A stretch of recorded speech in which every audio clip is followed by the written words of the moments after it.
por aquí y sobre lo que nos vamos a estar desarrollando hoy.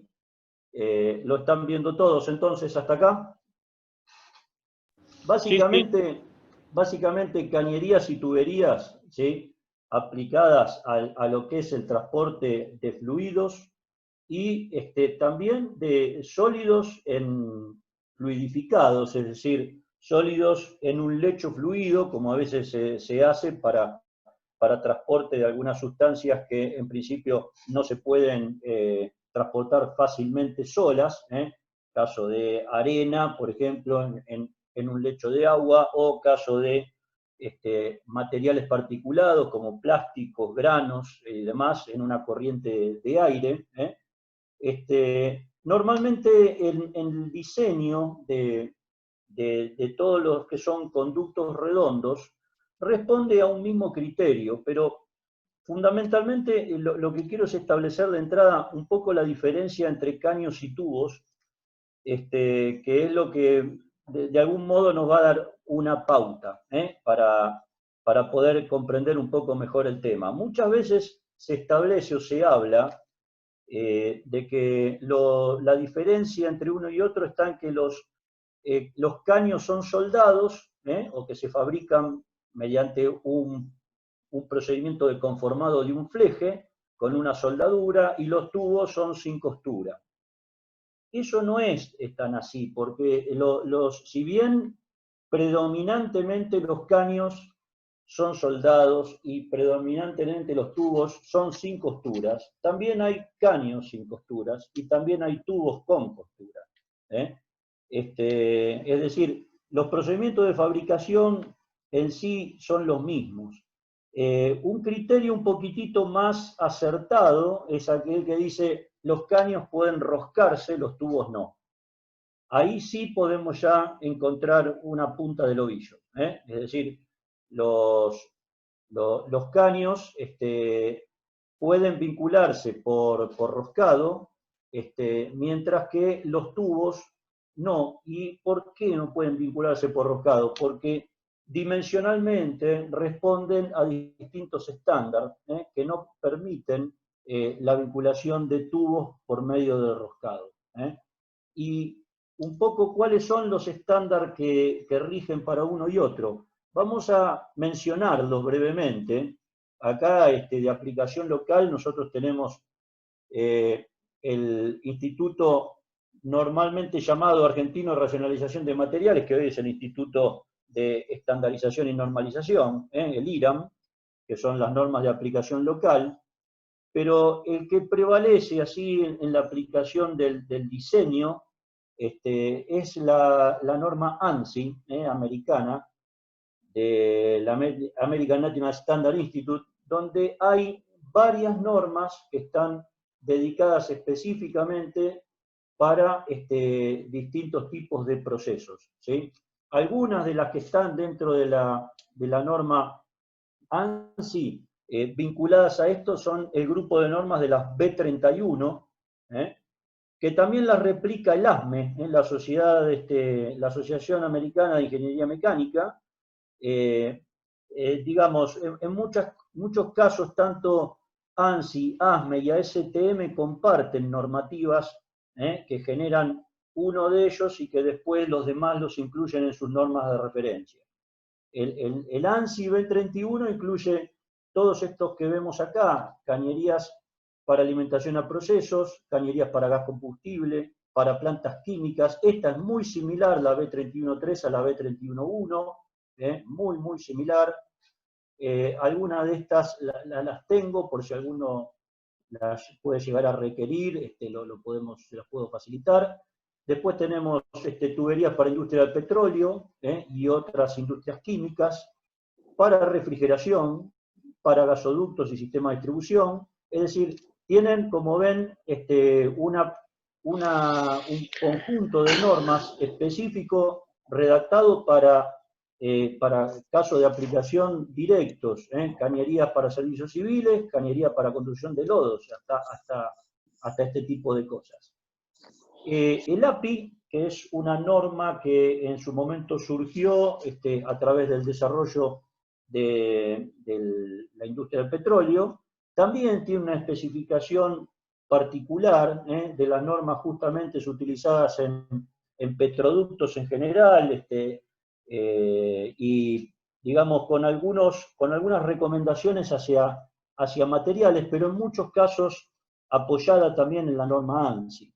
La norma ASTM, como les digo, es una norma que apunta ya al testeo de los materiales, y ellos lo que rigen son las clasificaciones de los materiales utilizados en la fabricación tanto de tubos y caños, con, digamos, especificaciones de tensiones, de fluencia y rotura, y obviamente a partir de ellas las tensiones admisibles, para aplicarse en los distintos tipos de materiales, sea cual sea su composición, ¿sí? O sea, el ASTM más que nada está referido a lo que son la clasificación de los aceros, básicamente, utilizados en las cañerías. El ASME, que ya lo estuvimos hablando, es una réplica de la norma ANSI, y también la norma DIN, que es la norma del Instituto Alemán, que tienen un paquete de normas también muy completo, muy completo. Acá no están tan difundidas como las normas americanas, salvo en aquellos casos de plantas cuya ingeniería fue desarrollada en Alemania. El caso típico, por ahí los que estén vinculados a Atucha, saben que muchas de las cosas de las cañerías que ahí están especificadas y proyectadas, lo hacen bajo esta normativa. Y después tenemos las NFPA, que son referidas a todo lo que es incendio, y otras que son menos aplicadas en esto, que ya son para lo que es conducción de gases para ventilación y calefacción, y climatización en general, las ASHVE, y las normas TEMA, que son específicamente para tubos destinados a intercambiadores de calor. En este caso ahí se generan, apuntando más a los que son los coeficientes de transferencia de conductividad térmica, y los materiales empleados que se tienen que usar. Vamos un poco entonces, volviendo a lo que les decía antes, diferencia entre caño y tubo. Fundamentalmente está en la forma en que se los estandariza. Normalmente caños que en el inglés se los designa como pipes, y tubos como tubes, ambos se pueden fabricar con los mismos materiales y con los mismos procesos, ¿sí? Y como les dije, los dos pueden tener costuras, ¿sí? o fabricarse sin costuras por medio de un laminador de rodillos oblicuos, el tradicional conocido como método Mannesmann, similar al que tienen la planta de Tenaris de Campana, en los cuales ellos procesan cañerías y tuberías sin costura. El fundamento entre uno y otro consiste en las normativas dimensionales para uno y otro, ¿sí? Y la aplicación final, donde las cañerías preferentemente son utilizadas para el transporte de fluidos, mientras que las tuberías, donde también circulan fluidos, están más direccionadas a los procesos de transferencia de calor. Ese es un poco el criterio. Es decir, los tubos no necesitan en su utilización estar vinculados a accesorios. Los caños sí. Los caños van a tener que vincularse a accesorios, y por eso que dimensionalmente tienen que responder justamente a esta vinculación para poder adaptarse a unos y otros. Acá, esto es una breve reseña del método de fabricación por medio de tubos sin costura, en los cuales, digamos, se cortan, se corta el tocho, se lo calienta por inducción y se lo lamina. Generalmente este proceso es de adaptación. Este laminador de rodillos oblicuos generalmente primero se hace como un punzonado de esta pieza en caliente y después se lo lleva dimensionalmente mediante la laminación a las medidas finales. Y acá un poco entramos a hablar de los caños por un lado y los tubos por otro.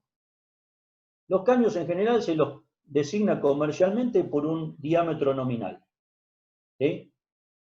Y la diferencia que podemos encontrar acá es que ese diámetro no es exactamente ni el diámetro exterior ni el diámetro interior, sino que es un diámetro de referencia. En las cañerías que van desde 2 a 12 pulgadas, el diámetro coincide con el interior, pero en las medidas estándar. Y de 14 pulgadas para arriba, el diámetro coincide con el exterior. Esta clasificación es un poco anárquica, si se quiere, y a veces confusa, pero es como se ha establecido, como se ha aceptado a lo largo de los años y así ha quedado. ¿Qué pasa con las cañerías que son inferiores a 2 pulgadas? Bueno, si ustedes toman una cañería inferior a 2 pulgadas, van a ver que no hay ningún diámetro que coincida con el diámetro de referencia. Ustedes toman una cañería un caño de media pulgada, por citar algo. Caño de media pulgada, van a medir el diámetro exterior, tiene 21 milímetros con 4, más o menos. Diámetro interior, dependiendo del espesor de pared, puede llegar a tener 17, 17 y medio, 16,90. Media pulgada es 12,7. O sea, el diámetro nominal está por debajo del diámetro interior. ¿Y qué me está indicando en eso? No me está indicando ningún diámetro propio del caño, en este caso. Es una estandarización que en algún momento se efectuó y muchas veces esto responde al tipo de unión y al tipo de rosca utilizado, en los cuales quedó establecido tal medida es media pulgada, tal medida es 3/4, tal medida es 1 pulgada, pero los diámetros de caños inferiores a 2 pulgadas, en ninguna parte del caño ustedes van a poder medir la medida de referencia a la cual el caño hace. Sí, a partir de las 2 pulgadas, donde el diámetro coincide con el interior, como les digo, y esto se repite hasta las 12 pulgadas.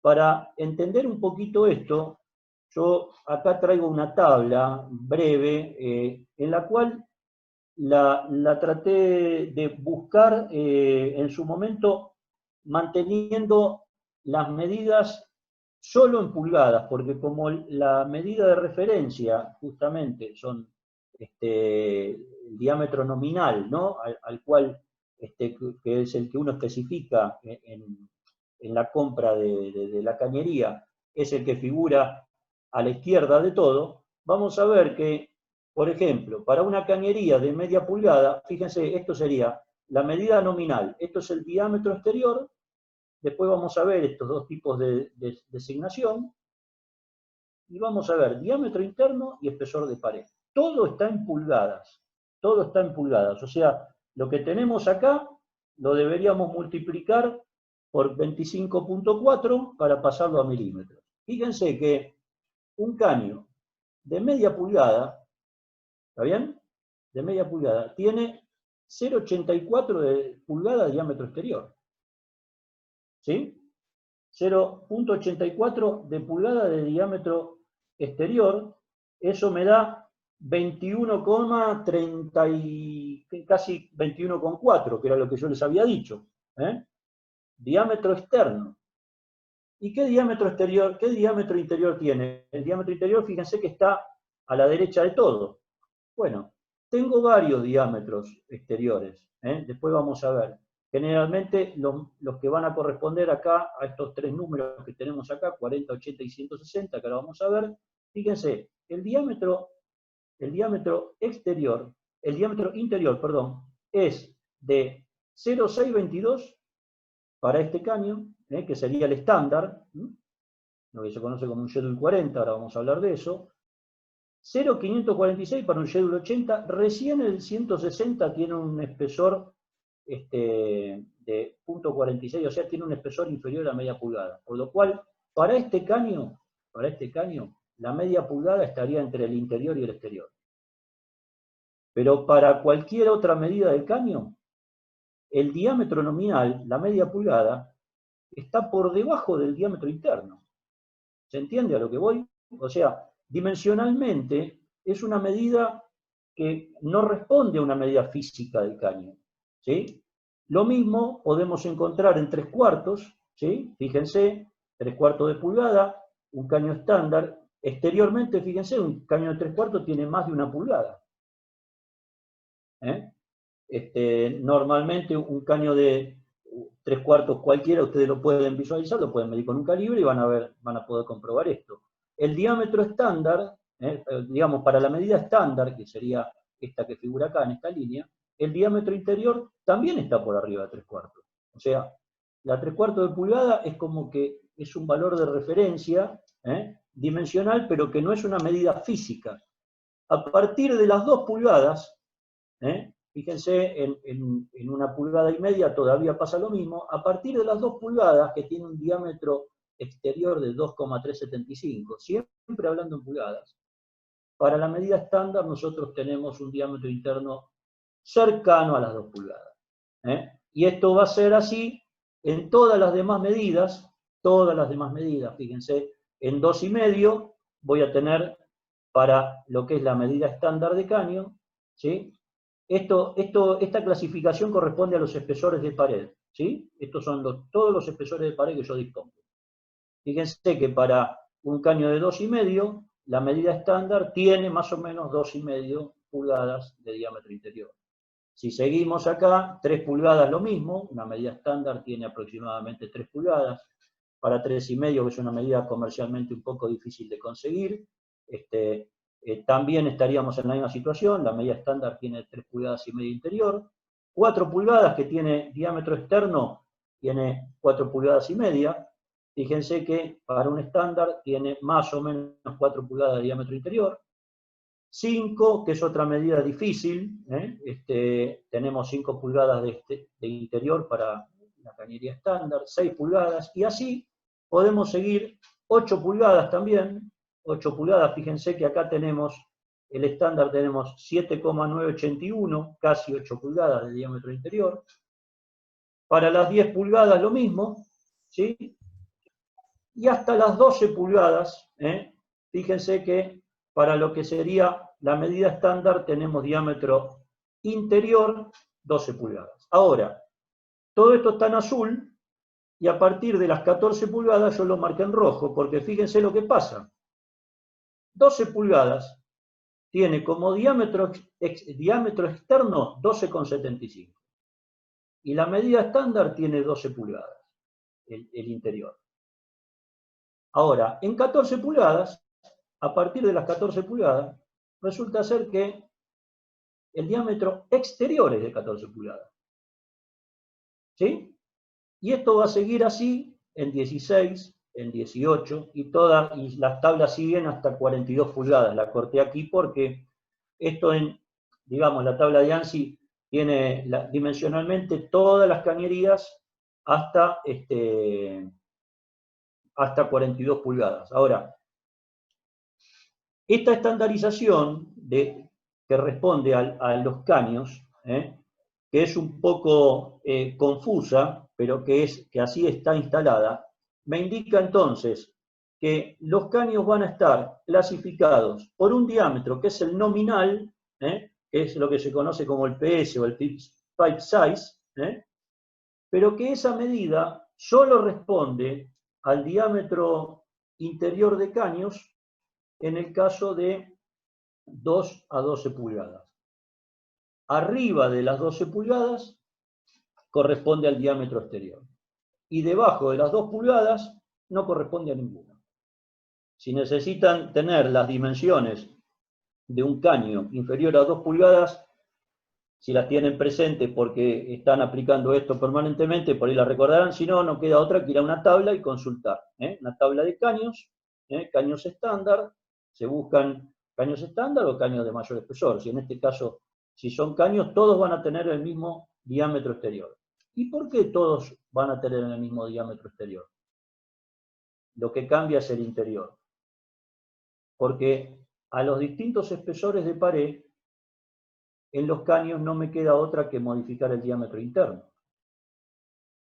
Esto es porque el diámetro exterior va a ser el que va a tener que vincularse, en los casos de que sea por enchufe, dentro del accesorio. Entonces, el diámetro exterior no lo puedo modificar porque este diámetro es el que me va a permitir vincularse con el accesorio. En el caso de una cañería, por ejemplo, de 2 pulgadas, ¿sí?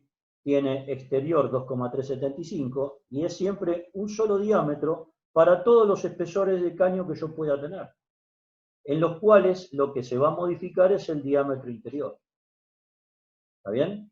Pero no el externo, porque el externo es el que yo voy a poder vincular por enchufe, por ejemplo, dentro de un accesorio. Entonces, este diámetro no puede alterarse, tiene que ser una sola medida. Esta clasificación que tenemos aquí, que es para el acero, está dividida en dos, a su vez.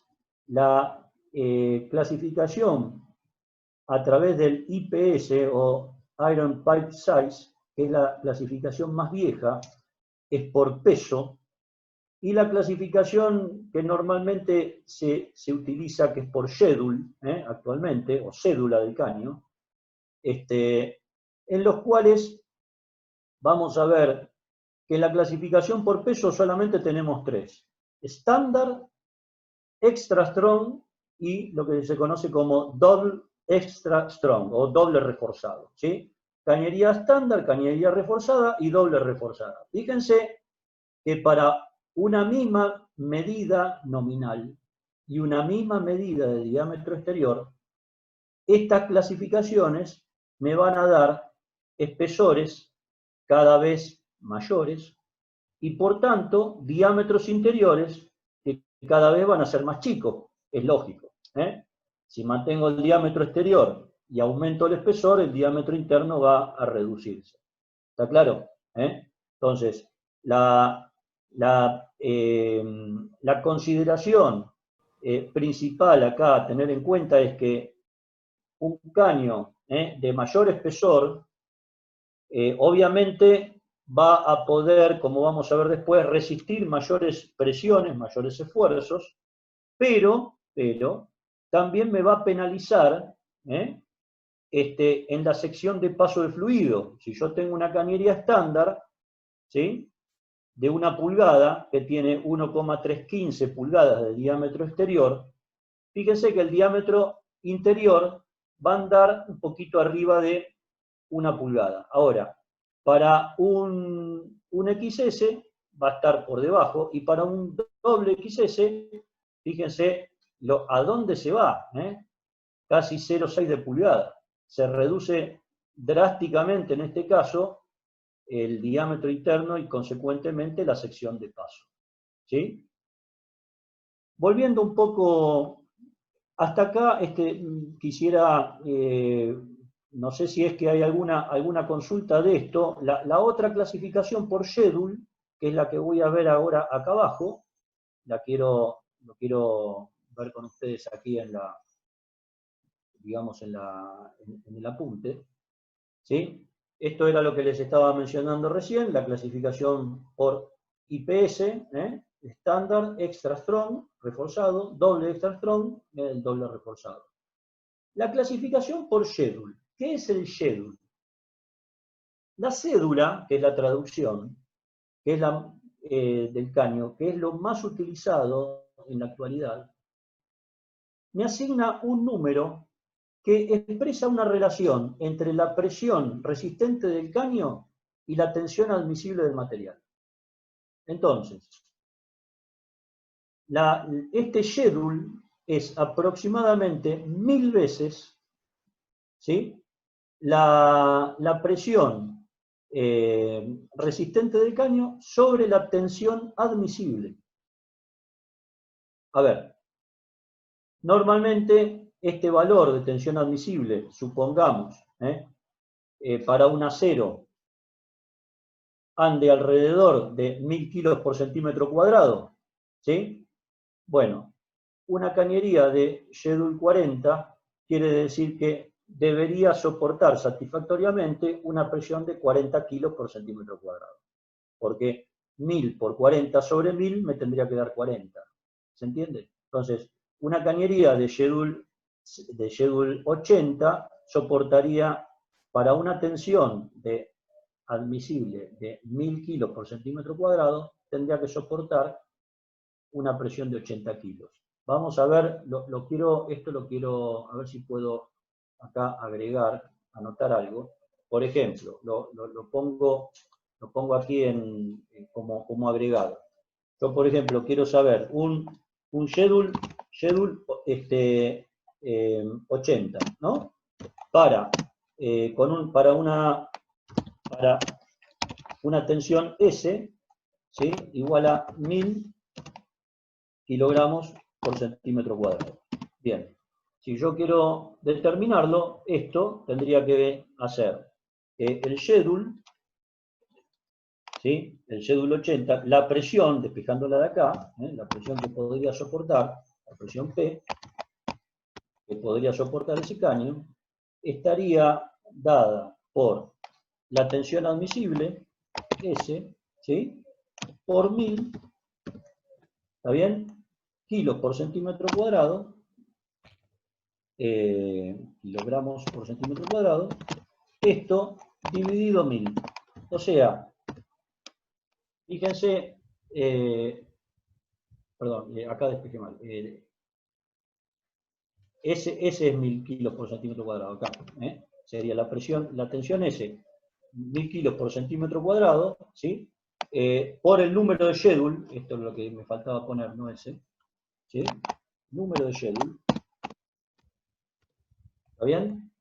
La presión P, será el número de schedule por la tensión que pasa multiplicando, dividido 1000 que pasa dividiendo. ¿Está bien? Y esto, fíjense que me va a dar, acá me da entonces 80 kilos por centímetro cuadrado. Ahora, si yo tengo una tensión admisible de 1500, resulta ser que un schedule 80, ¿sí? Un schedule 80, por ejemplo, me va a soportar una presión mayor, porque la presión sería el número de schedule por la tensión admisible dividido 1000. Si el schedule es 80, pero la tensión admisible ahora es de 1500 kilos por centímetro cuadrado, esto no me va a dar 80, esto me va a dar 120. O sea, 120, aumentando la tensión admisible, para un mismo schedule yo voy a poder soportar una presión mayor. Por eso que el número no es exactamente el valor de la presión que un caño soporta, sino que es una relación entre la presión que soporta el caño y la tensión admisible del material. Si la tensión admisible del material aumenta, para un mismo schedule, la presión también va a aumentar correspondientemente, ¿sí? Como pasa con el caso de los aceros aliados, donde la tensión admisible es superior. Y acá tenemos un poco lo que estábamos mencionando. Esto lo vamos a borrar, así podemos volver para acá. Y salimos de esto. Les decía, acá lo que tenemos son las presiones de trabajo, tensión admisible del acero, y esta tensión admisible, después, acá tenemos el ejemplo de lo que les estaba diciendo, ¿no es cierto?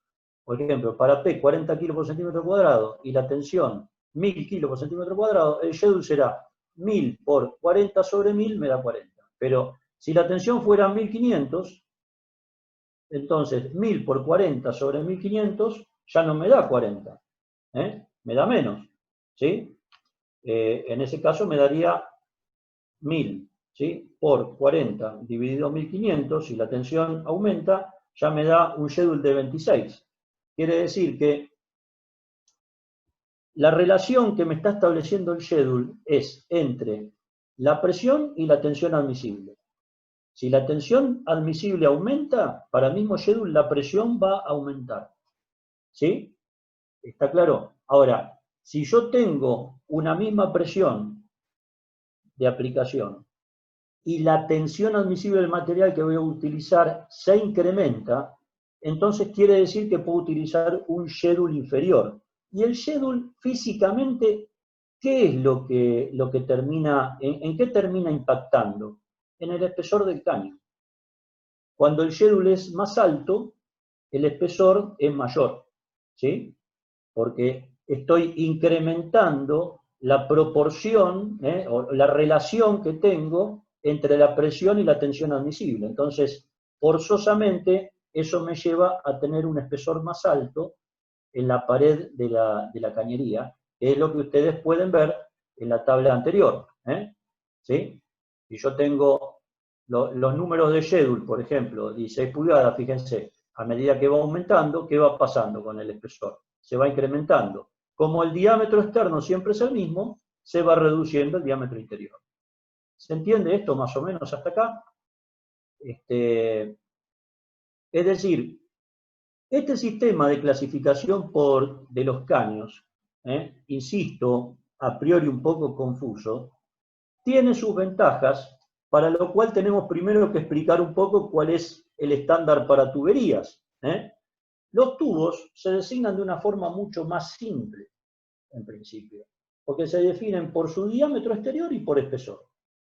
Lo cual, para cualquiera de entrada diría, pero esto es mucho más fácil.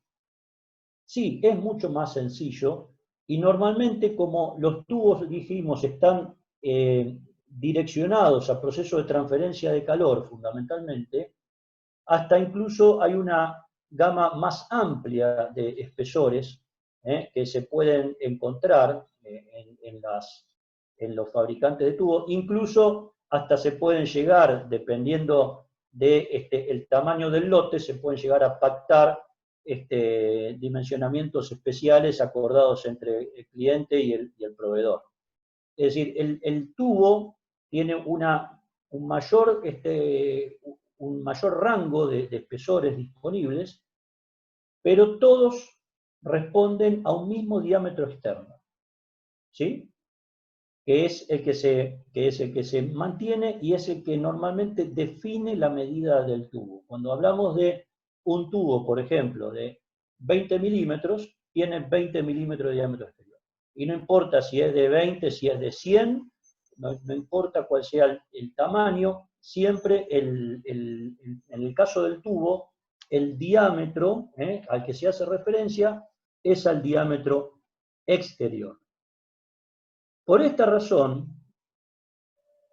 y como dijimos antes que en los caños el diámetro nominal se aproximaba al interno entre las 2 y las 12 pulgadas, pero correspondía con el diámetro exterior de las 14 pulgadas en adelante, ustedes se darán cuenta que si los caños, mayores a 14 pulgadas, esa medida corresponde al diámetro exterior, es indistinto cualquier conducto redondo mayor a 14 pulgadas, llamarlo tubo o caño, generalmente se los indica como tuberías, tuberías de gran diámetro. ¿Por qué? Porque cuando ya el diámetro es de 14 pulgadas para arriba, ambas clasificaciones, caños y tubos, refieren al diámetro exterior. Para medidas de 12 para abajo, en los casos de caños, como estuvimos viendo, no. El diámetro nominal no responde al diámetro exterior, sino que se aproxima al interior en ese caso, para una medida estándar, para un espesor estándar. Espesores más grandes pueden tener un diámetro interior más chico, espesores más finos pueden tener un diámetro interior más grande, pero en cañerías hasta 12 pulgadas, los caños, repito, en medidas estándar responden al diámetro interno. De 14 para arriba, entonces, caños y tubos conviven designándose con cualquiera de las dos maneras, porque ambos están indicando el diámetro exterior de ese conducto, que es lo que normalmente tenemos como medida principal. Acá tenemos una pequeña tabla con algunos diámetros de tuberías. Fíjense que tenemos espesores que después estos se pueden incrementar, obviamente, a partir de ciertos espesores. Yo la tabla la corté acá, pero siguen aumentando. Incluso se pueden llegar a obtener espesores intermedios de tuberías. Hay mayor flexibilidad. ¿Por qué? Porque los tubos tienen que adaptarse a procesos de transferencia de calor, donde la conducción de calor a través del espesor está ligada justamente a la pared del tubo, y por eso es tan importante poder contar con distintas medidas. Sí, Eduardo, veo que hay una pregunta. No sé si querés habilitar micrófono. Sí, ¿qué tal? Buenas tardes, ingeniero, ¿cómo está? Sí, ¿qué tal? Una duda que me surgió, cuando hablaba de la tensión del material, o sea, la tensión que Sí, ofrece o brinda el material. Estamos hablando siempre de un mismo tipo de material, ¿no? Porque suponiendo que si la tensión aumenta o la tensión que brinda el material aumenta, sí, suponiendo otro tipo de material, sí, ¿se cumple sí. igual la regla que el espesor aumenta? A ver, si yo, por ejemplo, vamos a verlo esto acá. Estamos hablando del schedule, ¿no es cierto? Sí, sí, sí. Bueno, si nosotros tenemos, por ejemplo, una tensión S de 1500, ¿está bien? Sí. Una tensión S de 1500, y yo aplico, digamos, para una presión de 40 kilos por centímetro cuadrado. Al hacer esta cuenta, 1000 por 40 sobre 1500, esto me da 26 y algo, 26 periódicos, 26,6 periódicos, casi 27. O sea, el schedule baja. Si el schedule baja, baja el espesor, que es lo que vemos acá en la tabla. Lo que pasa es que no tengo schedule 27, tendré schedule 30, ¿se entiende?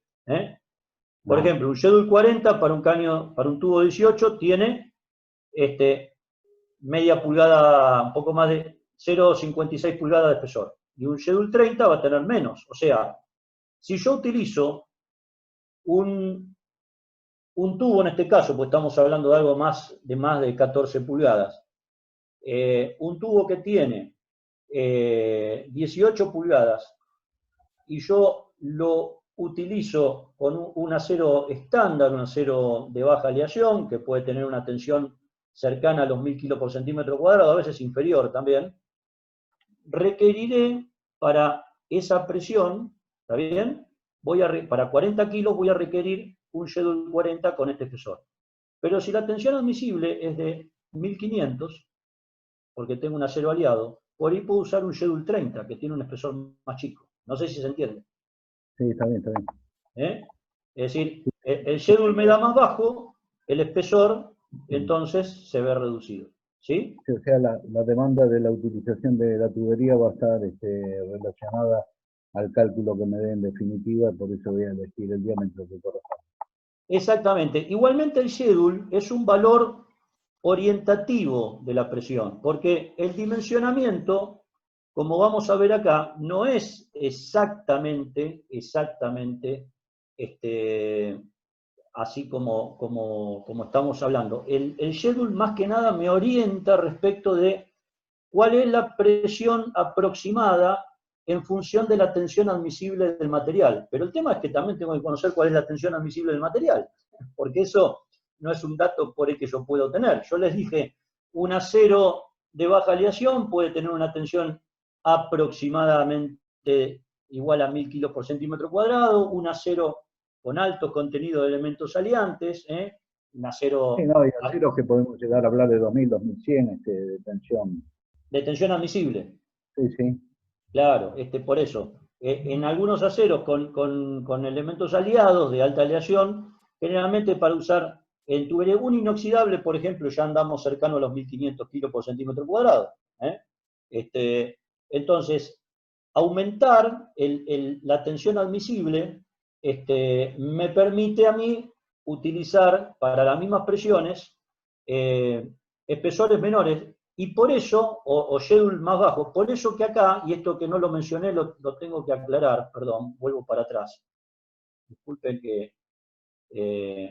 fíjense que esta tabla que están acá, son los valores de cédula. Esta es la clasificación vieja por peso, ¿no? El IPS.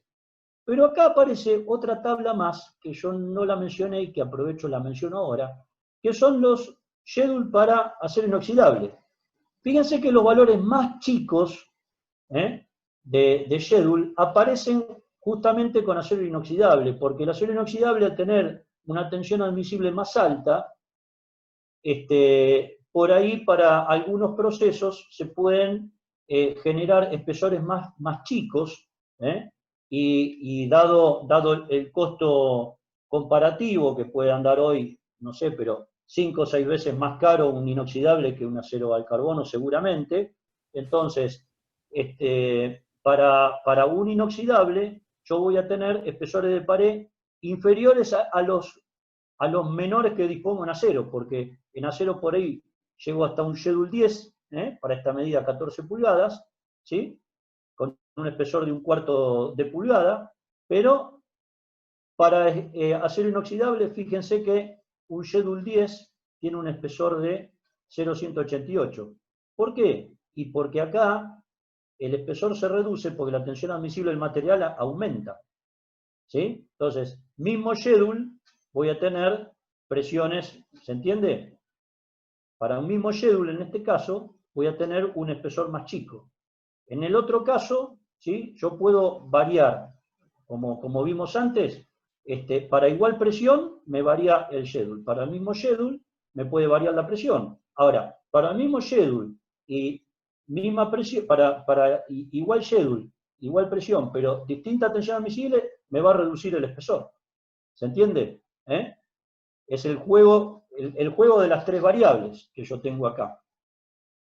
No obstante eso, quiero ir a lo que es, y cómo se va la hora. Pensé que iba a estar mucho más avanzado para estos minutos. Básicamente, acá lo que estoy tratando de explicar es cómo se proyectan las tensiones sobre lo que sería un diagrama de cuerpo libre, donde yo tomo un medio caño y aplico una presión interna, ¿sí? En lo que sería un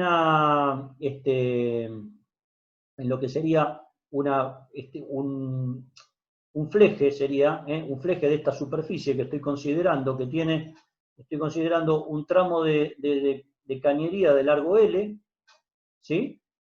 En el cual tiene un radio interior R, que vemos acá, y considero este arco, R diferencial de tita, y al cual le voy a estar aplicando una presión, que es lo que estamos viendo aquí. Esa presión, digamos, aplicada en esta superficie que estoy considerando acá, voy a ver si lo puedo marcar esto.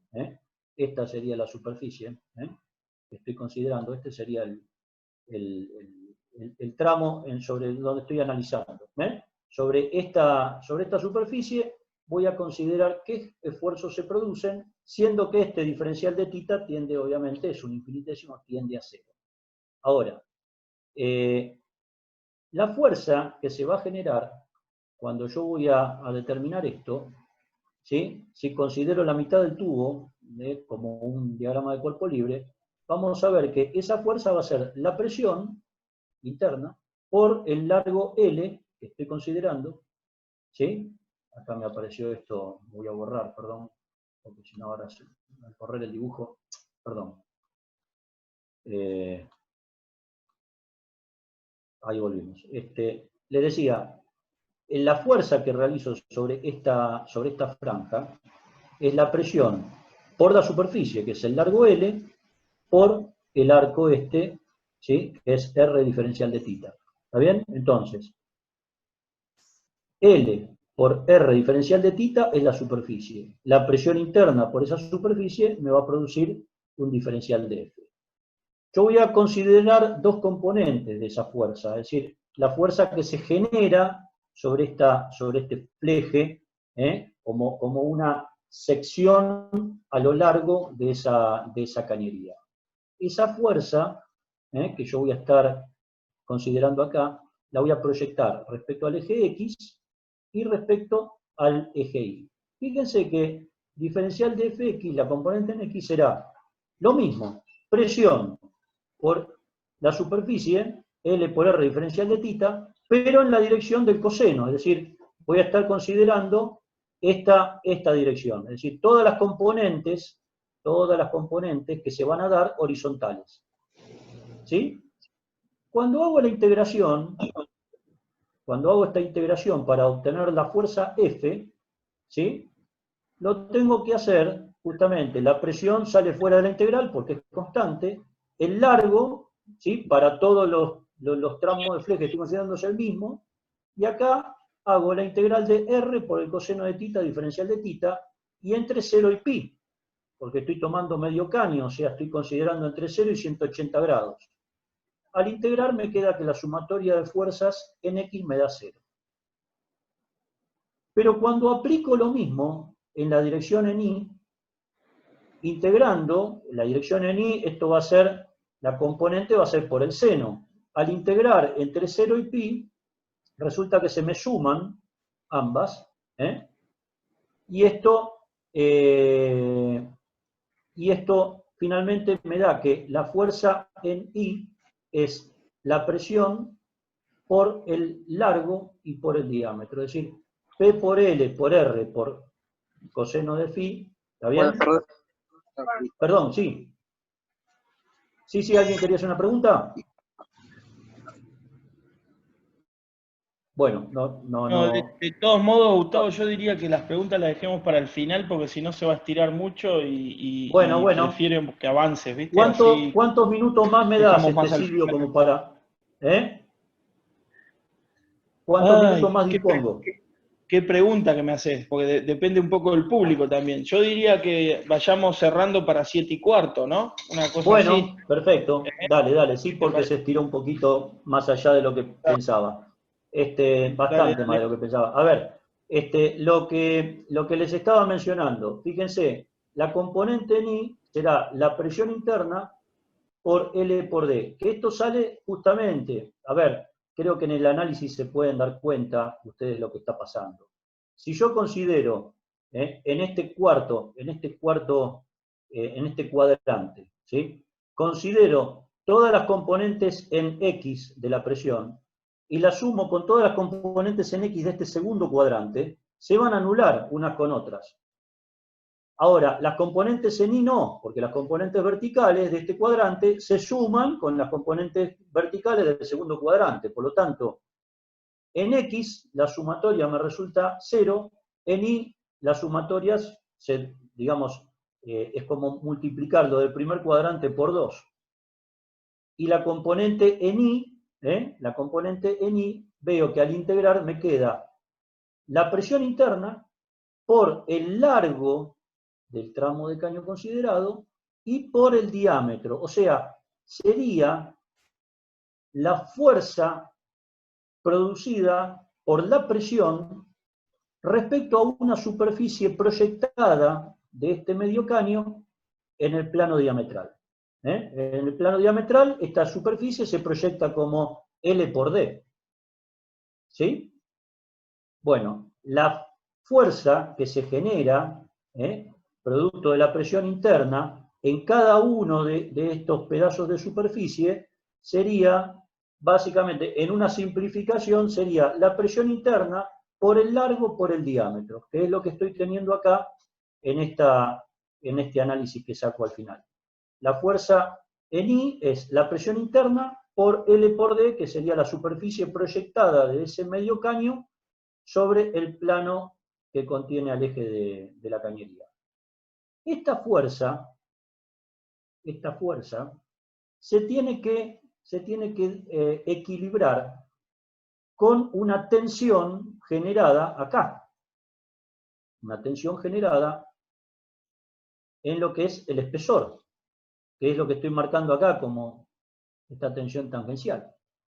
Por lo tanto, ¿qué pasa? Esta fuerza que tiende a elevar este medio caño, producida por la presión interna, se va a tener que compensar con un esfuerzo tensional del material en el espesor resistente.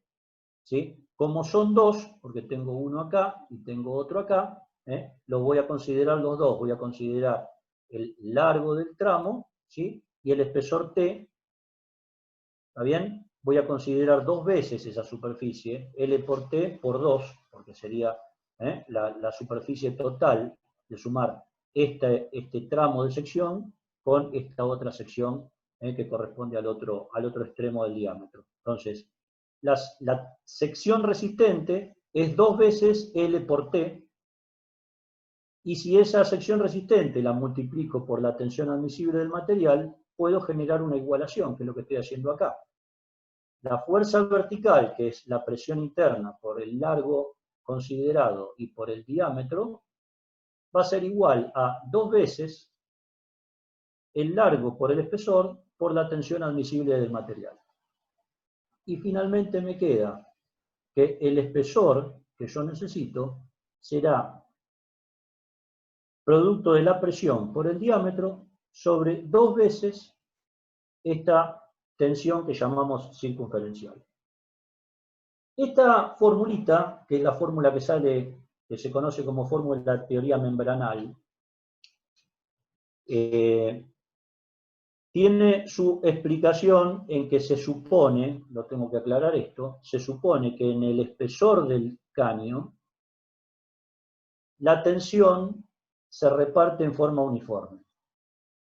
Esto es así como se indica acá cuando la relación espesor-diámetro es inferior al 7%. ¿Sí?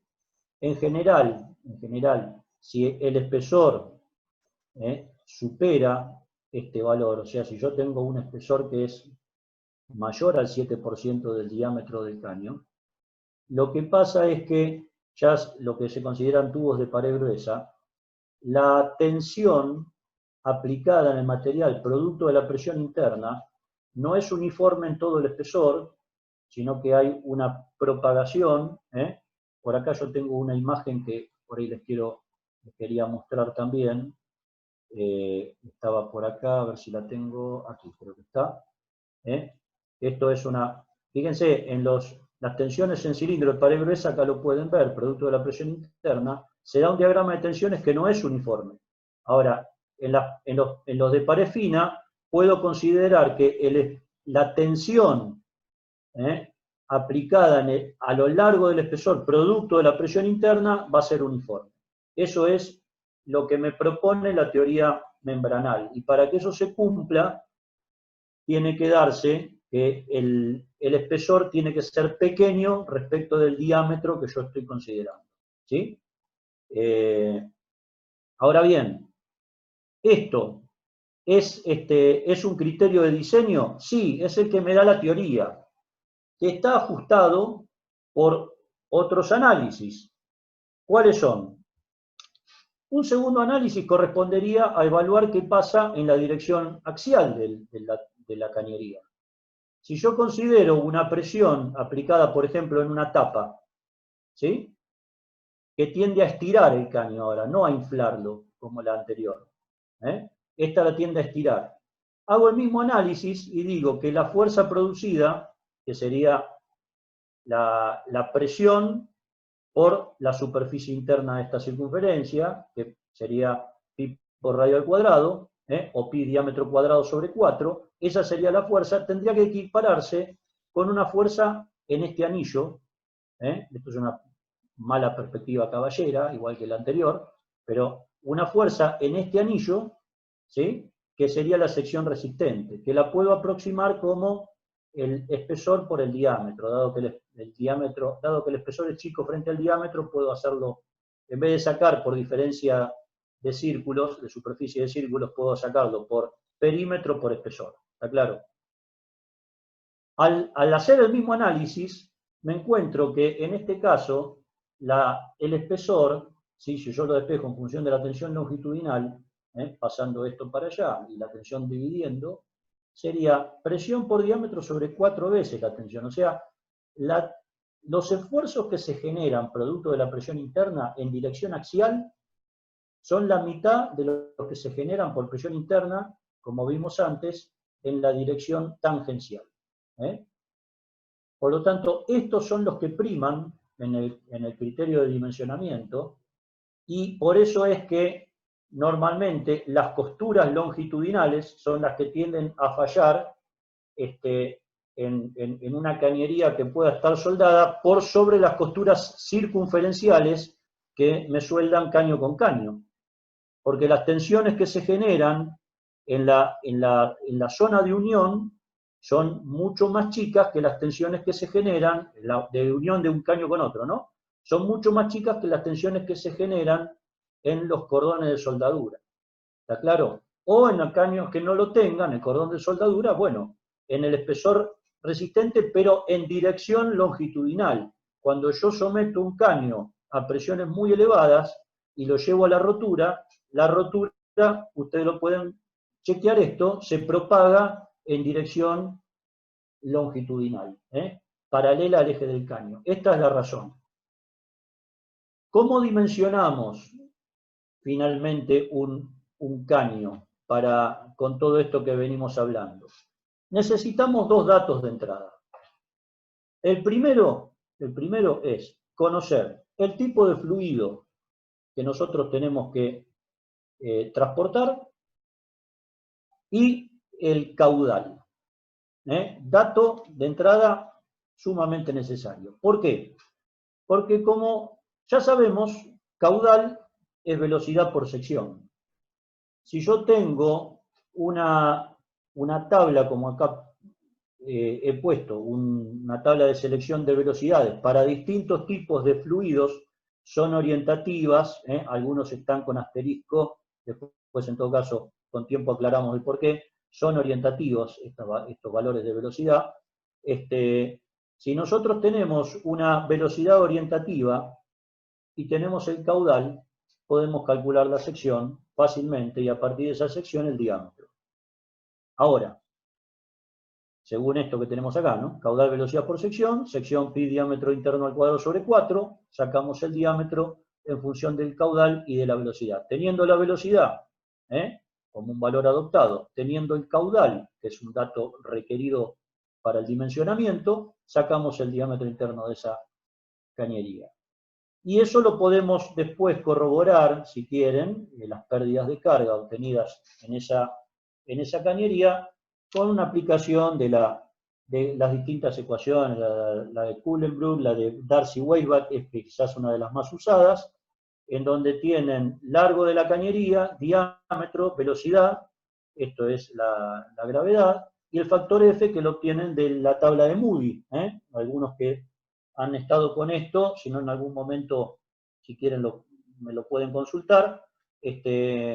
Tabla de Moody que obtiene a partir del número de Reynolds y de la rugosidad relativa, dos parámetros adimensionales, obtiene el factor de fricción para cañería. Con eso podemos determinar la pérdida de carga.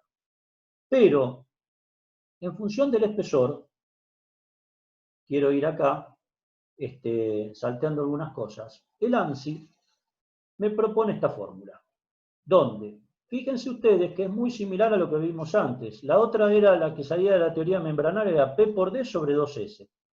Pero acá me agrega un par de términos más el ANSI, que son E, y vuelve a multiplicar P por I, y suma un término A. ¿Qué son estos? En este caso, es P la presión interna del fluido. ¿Qué presión debo considerar? La presión de diseño, que es la máxima presión operativa. Generalmente se toma como un 10% por encima de la presión de trabajo. ¿Sí? Si tengo alguna válvula o dispositivo de seguridad instalado en esa línea, será la presión de apertura de ese dispositivo de seguridad.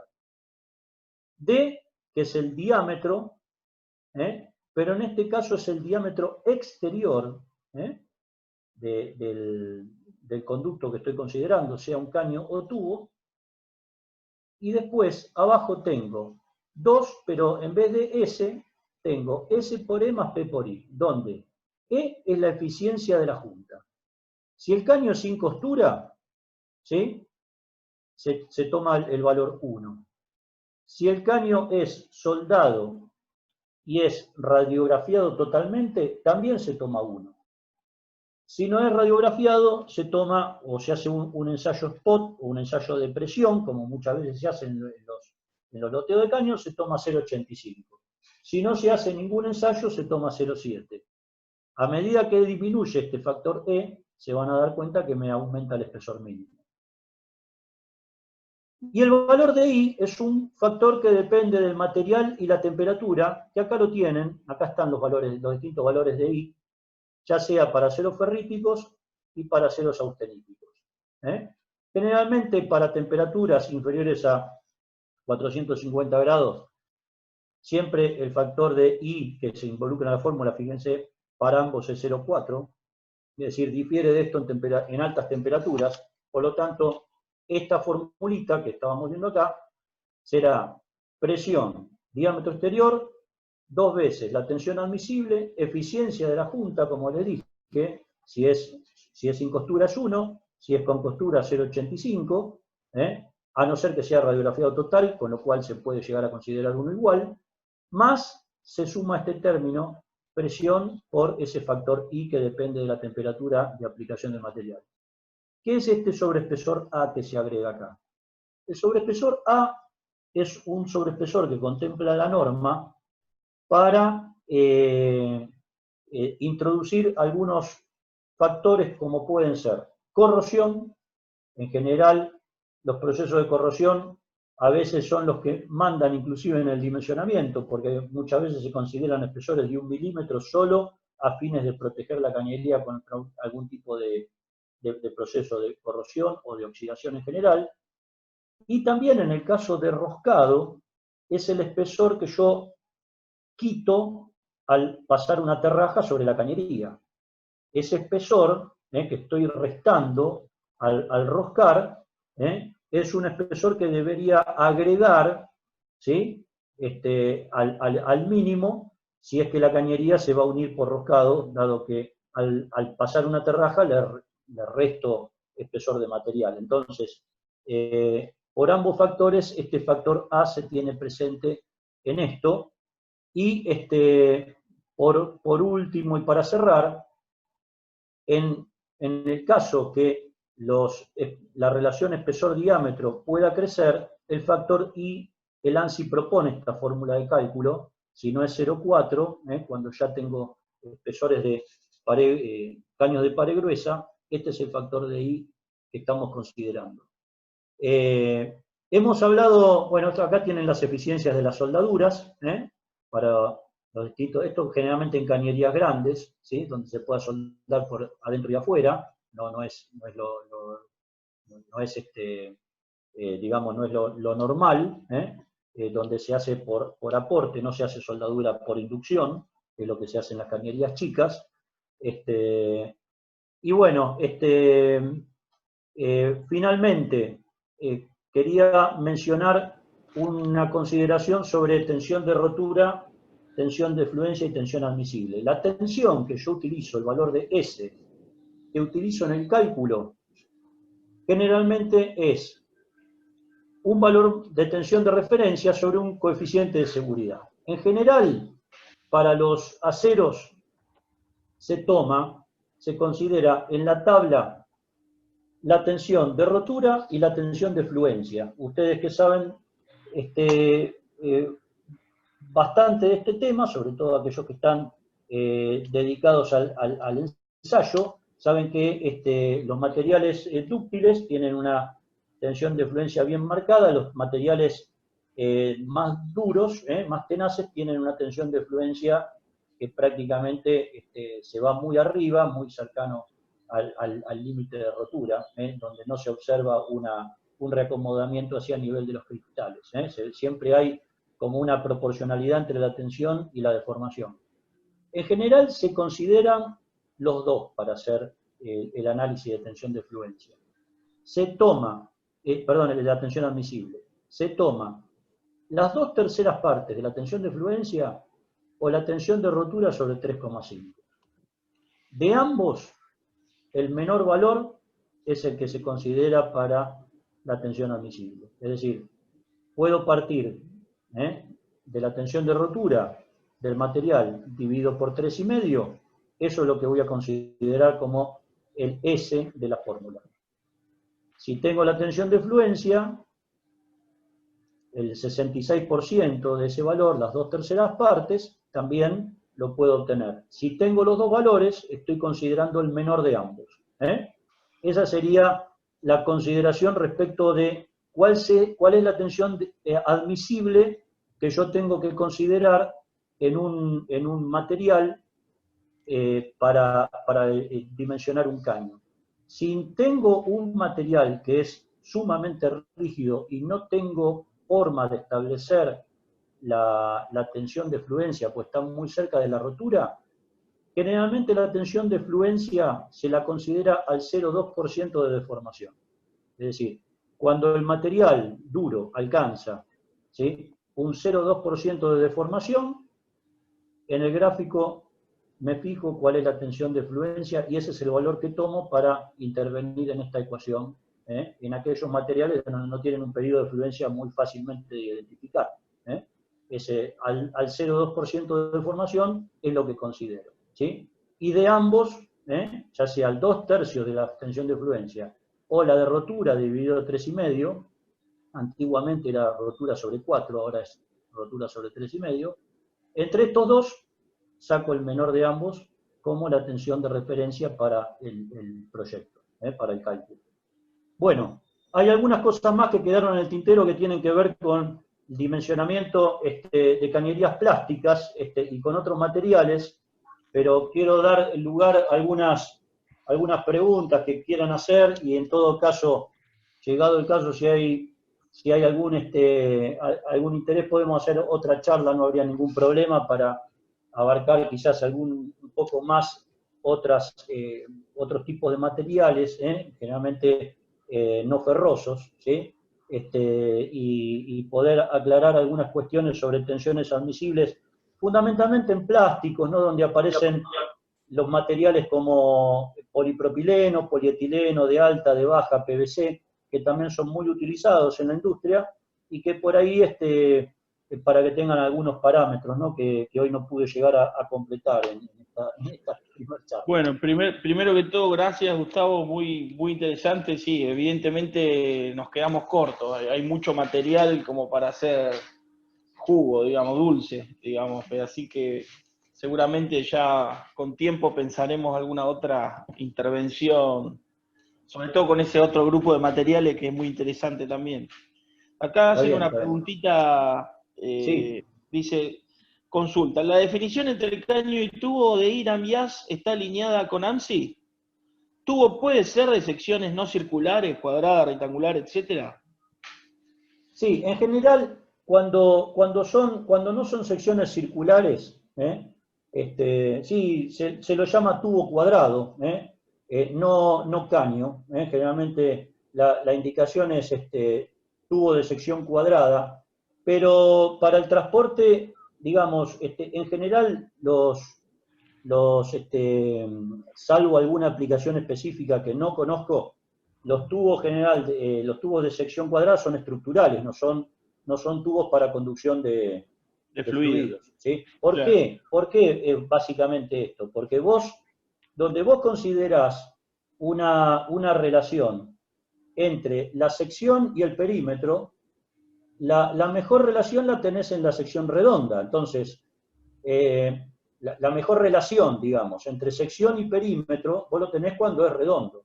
Si vos te alejás del redondo, te vas hacia algo ovalado, algo cuadrado, cualquier otra figura, para la misma sección va a tener un perímetro mayor, y el perímetro es de alguna manera indicativo de rozamiento, porque el fluido en contacto con la superficie interna del conducto genera rozamiento. Entonces, si vos aumentás la superficie de contacto para una misma sección, vas a tener más rozamiento para el transporte de la misma cantidad de fluido. ¿Se entiende lo que digo? Sí. Es decir, la mejor ecuación es el redondo, porque es donde yo concentro más sección perpendicular al eje, en función, cuando lo comparo en función del desarrollo perimetral. ¿Sí? La mejor ecuación es esa. ¿Sí? Algo parecido pasa con los cilindros de los motores, ¿no? Donde normalmente son redondos porque justamente vos lográs el menor perímetro para la sección proyectada en la dirección de planta, ¿no? En lo que sería la vista en planta del motor. Vos tenés el redondo es el que más superficie abarca por el perímetro, el perímetro de la sección, ¿no? Y Bien, eso acá, te disminuye las pérdidas de carga cuando vos considerás un fluido que internamente va a estar rozando, porque eso es inevitable, va a estar rozando contra el interior del conducto. hay una pregunta compuesta, a ver, voy A a ver. tratar de... Dice, ¿son fundamentales las dimensiones y los materiales conforme al fluido que se quiere hacer circular por un caño determinado? Primero. Y en Sí. segundo lugar, ¿existe la posibilidad de considerar una soldadura específica para la obtención que se busque inicialmente? Me refiero a la diferencia entre los caños con o sin costura. A ver, esa segunda pregunta no la entendí muy bien. A ver, la primera sí, ya contesto. ¿Existe la posibilidad de considerar una soldadura específica para la obtención que se busque inicialmente?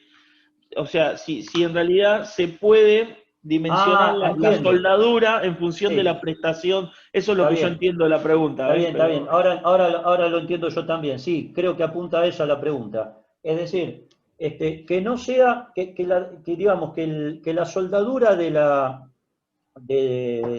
tubería o del caño esté especificada indicada en función de la tensión admisible que ese caño debería dar. Claro. No es así. Eso no es así. Normalmente, digamos, el caño va a estar. Ustedes tienen diferentes tipos de caños con diferentes ensayos. ¿Sí? Si yo necesito, para aplicar en un proceso determinado, una cañería de un determinado material que pueda soportar tensiones mayores o que me permita reducir espesores, tendré que pensar en eficiencias de soldadura que sean mayores y desestimar por ahí cañerías soldadas en favor de cañerías sin costura, por ejemplo, ¿no? Pero, digamos, si yo tengo una cañería soldada que por ahí en grandes diámetros,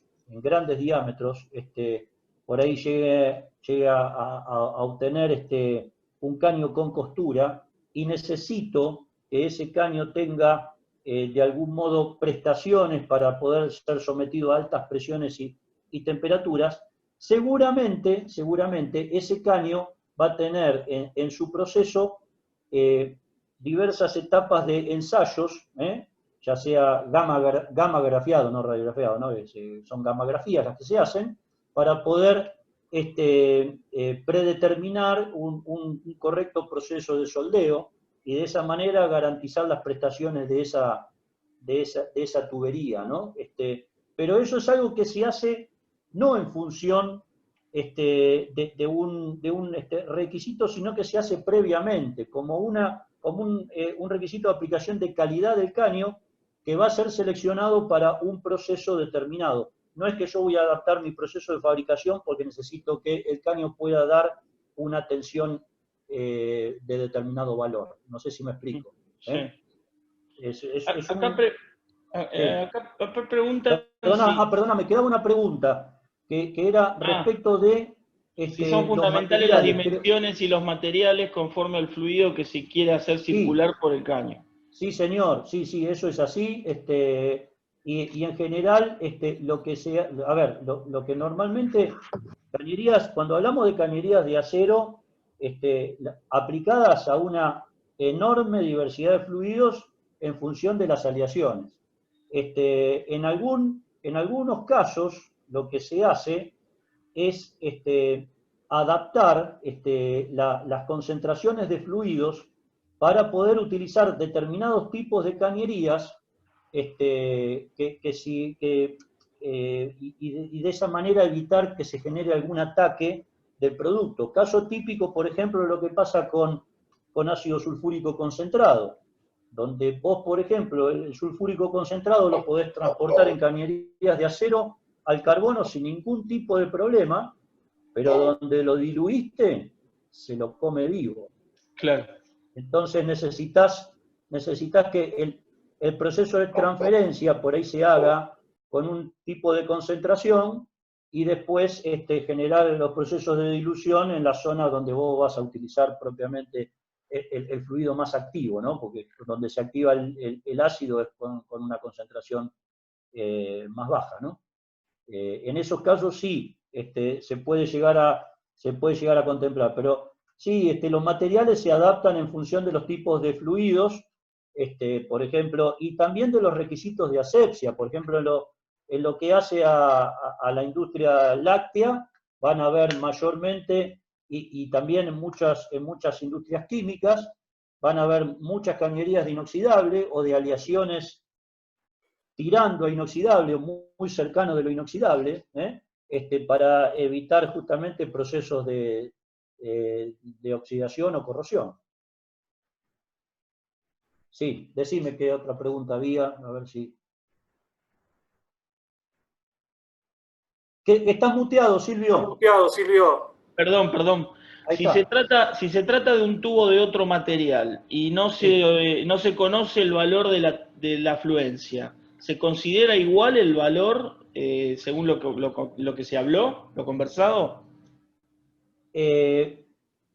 A ver, lo conversado es que la tensión admisible se tiene que considerar la de rotura sobre 3,5 o la de fluencia por 2/3.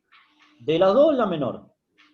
Ahora, si vos no tenés alguno de los dos parámetros para una verificación rápida, sí, yo lo que les puedo decir que antiguamente el ASME y ANSI también consideraban tensión de rotura sobre 4, era un valor más conservativo, si se quiere. Hoy el valor está en rotura sobre 3,5, entonces de algún modo quizás es el valor que normalmente se puede considerar. Si no tengo la tensión de fluencia y tengo un acero de baja aleación, y puedo llegar a considerar rotura sobre 3,5, pero lo ideal es poder contrastar las dos tensiones para un dimensionamiento correcto y elegir la menor de ambas, ¿no?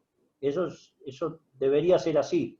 Ahora, si yo tengo otro material, por ejemplo, un plástico, bueno, lo que tengo que hacer es ir digamos, al proveedor de ese plástico, que generalmente tienen ensayos realizados sobre tensión admisible del material, y sobre tomar cuáles son los valores que el fabricante de ese plástico o el que procesa ese material establece como tensiones de referencia para solicitaciones mecánicas. Y ese es el valor que yo voy a incorporar en la fórmula para el dimensionamiento.